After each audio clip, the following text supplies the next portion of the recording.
I grew up in a small town in central Arkansas. Every deer season around November, my family and I would go to our hunting cabin near Mena, Arkansas. My great-grandpa built the cabin in 1984.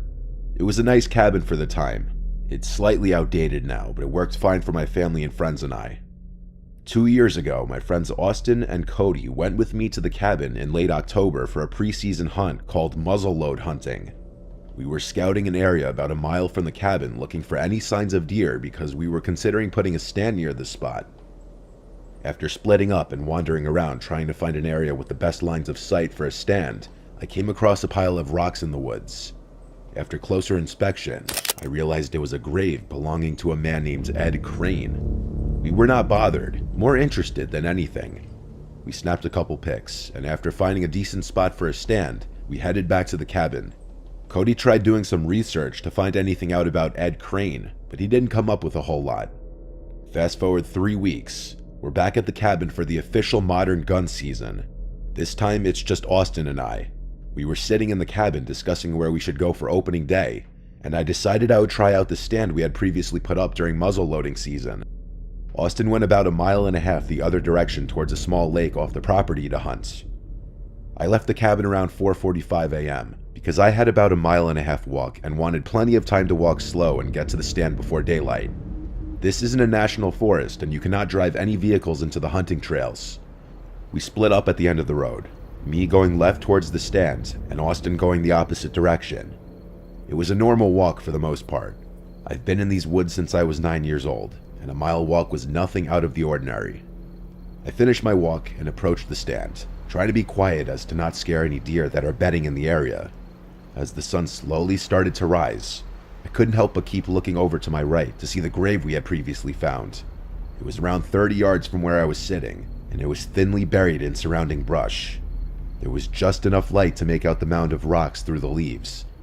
I saw something move out of the left side corner of my vision. This was not frightening at all. I'm completely used to seeing movement early in the morning while hunting. If anything, this was exciting. I turned fully to the left, but I could not locate what I was looking at. There was no movement. About that time, I heard, "Hey," in an almost whisper scream coming from behind me. This made me physically jump so hard that I shook the stand. I flung my head around backwards, but there was nothing there that I could make out. After turning on my headlamp and panning my surrounding area for at least 5 to 6 minutes, I took out my hand radio. While shaking, I radioed to Austin asking if he was near me. I got no response. I continued calling in on the radio, while looking back and forth for the next 20 minutes. Daylight was approaching, and after chalking it up to being in my head, I finally started to calm down. The sun rose up over the trees, burning off the thin layer of fog that was covering the woods. This is around 7 a.m. now. I had almost forgotten about the incident when I heard it again. This time, "Hey Caleb." It was in the same whisper-type scream as before. This time it was enough. I grabbed my bag and gun so fast. I accidentally left the hand radio on the seat beside me in the stand. I climbed down the ladder so fast I almost slipped off. I hit the ground and speed walked all the way back to the cabin, peering over my back every 10 to 20 steps. I opened the cabin door, and Austin was nowhere to be seen. He was still hunting. When Austin finally did return to the cabin, he was confused. He kept asking if that was me screaming into the radio. I explained to him my experience, and I explained I never screamed. His radio was clipped to his belt while he was standing in the doorway trying to make sense of what had happened, and right as we were talking about it, his radio started making this incoherent screeching sound. Not a static sound. It sounded organic, like some kind of animal was making it. We listened intently and sat the radio right beside us for the rest of the day. It never happened again. We came back later that week with our other friend Cody, and I looked for my radio in the stand and on the ground around it. It was nowhere to be found. Needless to say, we no longer hunt in that spot. We don't even hunt anywhere in that direction past the gate. It was the weirdest, most unexplainable experience of my life.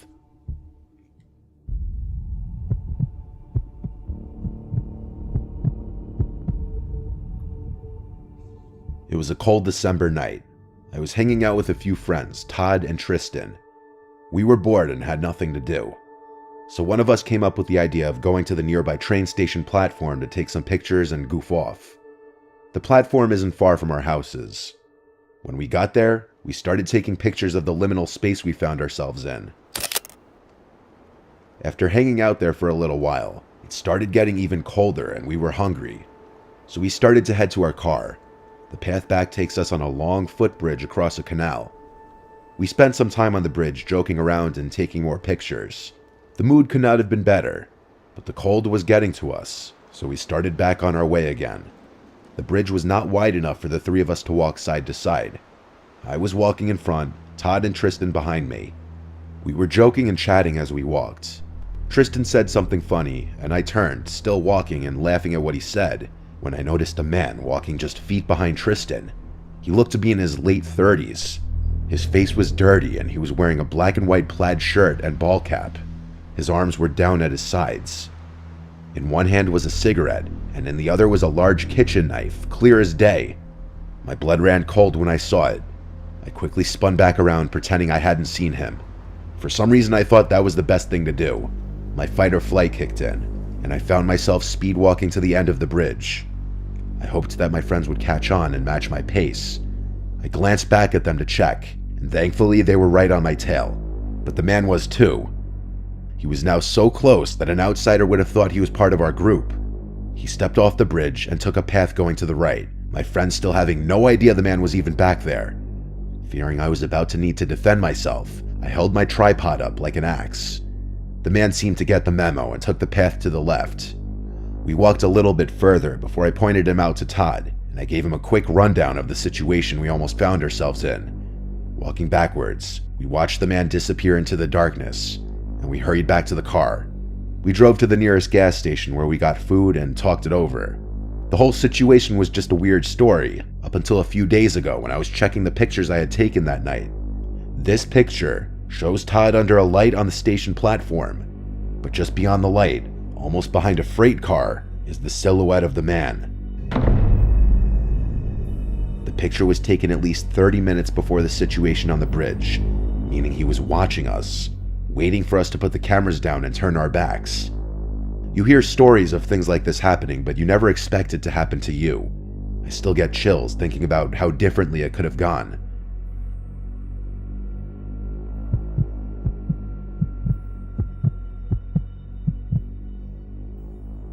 My husband was in the military, and after we got married, we bought a house in a small town in North Carolina.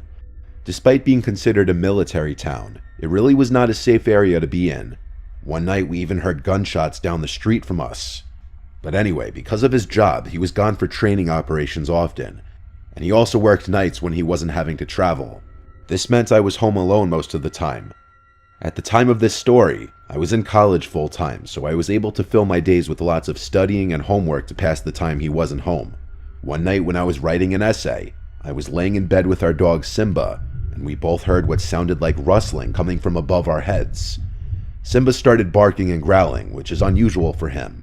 He's a pit bull mix, and despite people thinking they're scary dogs, he is a huge baby and had never acted like this before. I thought it was mice, so I texted my husband and he agreed. He told me he'd call pest control the following day so I wouldn't have to worry about laying bait and traps myself. 2 days later, pest control came and did what I thought was a thorough inspection of the house. There was some evidence of mice and roaches in the attic, so he laid some baits and also sealed some entry points in our home. However, over the next week, the rustling kept getting worse and worse, and was always at nighttime. And every time I would hear it, Simba would freak out, and at one point his hair was literally standing up on his back. This started to really freak me out, so when I called my husband after this happened, he assured me that it was the mice and they were just freaking Simba out. Later that night, just as I was about to fall asleep, I thought I heard footsteps from above. But since my dog didn't hear it, I thought I was just psyching myself out. Being home alone so often, I did have some anxiety, especially at nighttime, because I didn't feel safe without my husband home. The next day I slept in pretty late and had woken up with a fever, so I wasn't feeling great. I got up to let Simba outside. The layout of the house was odd. You had to go into the garage to open the backyard door, and the entrance to the attic was right above it. As I was walking to the door, I felt like I was going to vomit. Not because I was sick, but because the door had a huge dirty handprint on it and a bunch of smudges from the inside. Someone had been in there. I assumed someone had broken in through the garage in the middle of the night, so I took a picture of the door and called the police. I texted my husband to tell him what was going on while I waited for the police, but unfortunately he couldn't respond until later due to work. The police came in just a few minutes since their station was right down the street. I showed them the handprints and how I couldn't understand how someone broke in because I would have heard the garage door opening. Then I realized that maybe the rustling I was hearing wasn't mice, and that the footstep I heard was actually a person. I told this to the police, and they immediately checked the attic. It turned out, some guy who lived with his family down the street from us was a meth addict, and he had been avoiding staying at his family's house, and so he had snuck into our garage when I was gone one day and had been living up there for a little over a week. Somehow pest control had missed him because he was hiding behind a bunch of boxes. Apparently the inspector was not as thorough as I had hoped. Our Ring security system never even picked the guy up on camera entering our home, so he must have entered another way. Thankfully, we no longer live in that house or area, and despite this happening a few years ago, I still get scared being home alone at night for any amount of time. I'm just thankful nobody got hurt.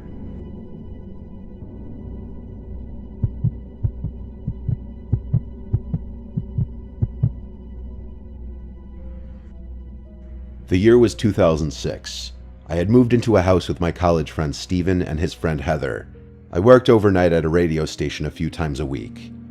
To keep my body regulated, I kept the same schedule on my nights off, which means I was up all night with way too much time on my hands. Something I liked to do super late or past midnight was to stroll through a graveyard near my house. I usually brought a camera and a tape recorder to see if I could catch anything strange. I did this a few times and did capture a few photos that showed activity, including a strange mass of color near a bench. One night driving back home, I listened to the playback of the cassette tape in my car of what I had just recorded. On the tape, I had asked if there was anyone here with us, even though I was the only one there. A weird, exhausted voice replied with a simple no, as if to say we were the only ones there. When I heard this, I had just about driven off the road. I had chills and became terrified. I know this was the point of what I was trying to do, but I guess I didn't know how to react if I had actually caught something. When I came home, I woke up my roommate to seek some comfort. He was less than empathetic and told me not to bring that crap in the house. Shortly after this incident, things got weird.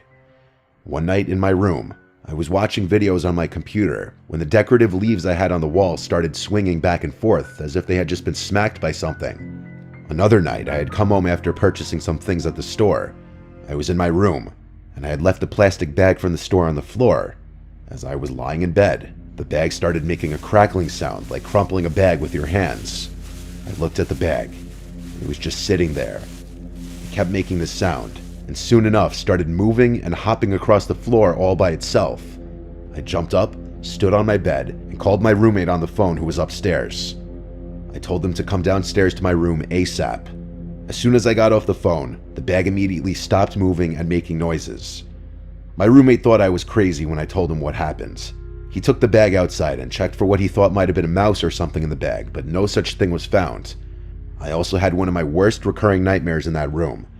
I've had a recurring nightmare since I was a kid, where I feel like my eyes are being forced shut into sleep. It happens after I wake up or before I fall asleep. My teeth always start chattering and I can barely make any audible speech to tell it to go away.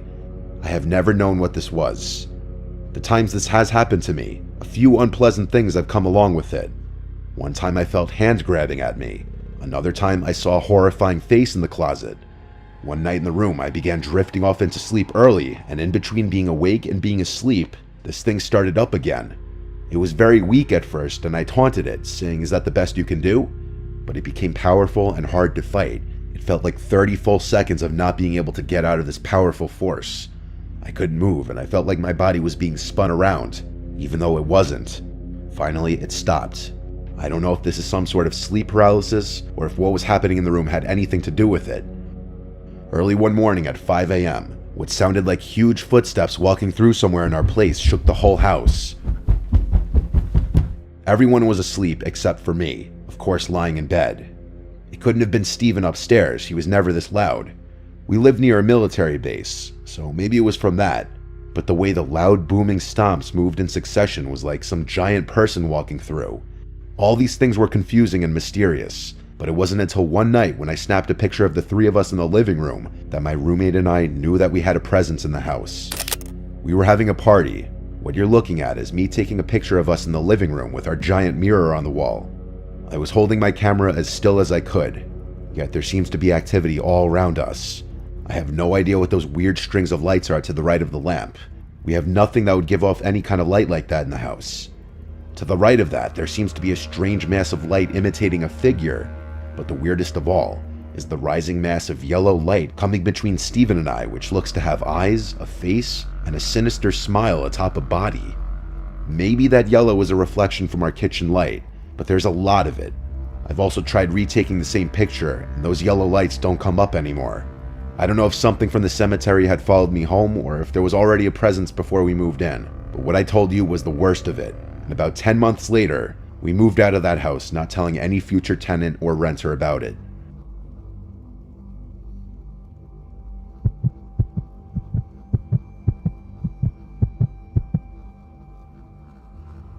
A friend of mine, who I'll call John, was 27 at the time, and his former buddy, who I'll call Rich, was around the same age. Rich was a very daring man, if you will. John at the time was struggling with life decisions and had very little friends. Rich and John belong to a hobby group of people who are interested in fire alarms, exit signs, and other life safety equipment. Kind of an unusual hobby, but they're out there. Rich had a problem with going into abandoned buildings and stealing these devices and often bringing them home, adding them to his collection or otherwise selling them on eBay. While John didn't think it was right, he was desperate for a friend and went along with him on his adventure. But this adventure very well became a nightmare for John. On November 18th, 2019, they settled off for a trip to Gary, Indiana. And if you don't know Gary, it's not the safest place on the planet, to say the least. The trip would entail staying at a hotel in the nearby town of Hammond and heading into several abandoned schools so Rich could basically steal old and oftentimes rare life safety equipment. It was going well for them until November 20th. This day at approximately 7 at night, John and Rich went to the abandoned Horace S. Norton Elementary School at 1356 Harrison Boulevard. They started making their way through the first floor. The doors were wide open, and I mean wide open. The building smelled like sewage, skunk, and shit all mixed together. They made their way to the north end wing of the building, and John watched Rich rip down several old exit signs. Again, John and I are against that, but John was desperate for a friend. As they made their way down to the south side of the building, they entered the cafeteria. It was pitch black except for the beam of their flashlights. And there was some graffiti, desks, and books scattered. You know, the typical abandoned building scenes. John was taking pictures throughout. After the cafeteria, they made their way to the gym. Little did John know his life was about to change forever. John noticed a trail of blood with his flashlight, and out of curiosity decided to follow it, and what it led to was quite disturbing. A 27-year-old female laid there dead in a pool of blood. It was gruesome as hell. Her arms were up, with her hands in the shape of a dinosaur, as John put it. Just the way John described the scene to me made me lose sleep for a couple nights. John screamed and ran into Rich, and Rich whispered, "Shh, they may hear us." John was shaken up and showed Rich the body, to which he said, "Just don't say anything to anybody and we'll pretend this never happened." They left immediately, but obviously shaking. As soon as they got back to the hotel, John called the police. Sure enough, the woman had been missing for 2 days prior. It didn't take long for the police to track down a text conversation between the woman, who was now identified as 27-year-old Adriana Saucedo, and her murderer. She was planning to buy some weed and an iPhone apparently, and the suspects had intended to rob her. The robbery went wrong, and they ended up killing her. Not before dragging her body into the gym of the elementary school and casually dumping it there just a day before John and Rich went there. Sure enough, it didn't take long for the police to track down the teen murderer and put him in custody. The teen also turned in 2 others as well. All of these kids were charged as adults, and the story is on the news as well. John is no longer friends with Rich, for obvious reasons, and this event still haunts John and I to this day.